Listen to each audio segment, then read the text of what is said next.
The amazing journey of plants, exploring the plant life cycle.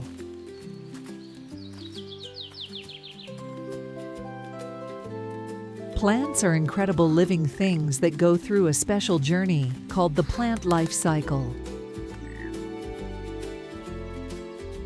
Let's take a closer look at this fascinating process.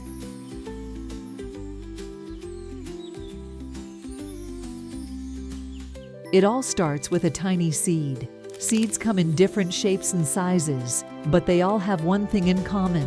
They're like tiny packages that contain everything a plant needs to grow. When a seed gets enough water, sunlight, and soil, it starts to sprout.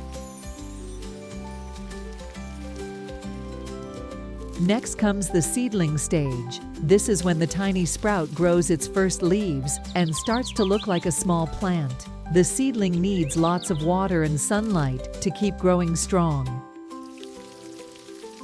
As the plant grows, it enters the next stage called maturity. This is when it becomes a fully grown plant and starts to produce flowers. Flowers are like nature's way of making new seeds. They attract bees and other insects that help pollinate the flowers, which means transferring pollen from one flower to another. Once the flowers are pollinated, they start to produce seeds. These seeds will eventually fall to the ground and start the cycle all over again. But the plant life cycle doesn't stop there. Some plants, like annuals, complete their life cycle in just 1 year. Others, like perennials, can live for many years and go through the cycle again and again.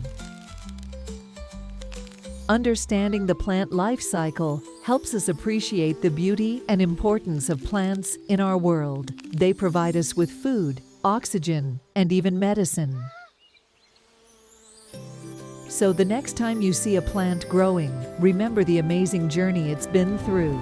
From a tiny seed to a beautiful flower or a delicious fruit, it's all part of the incredible plant life cycle.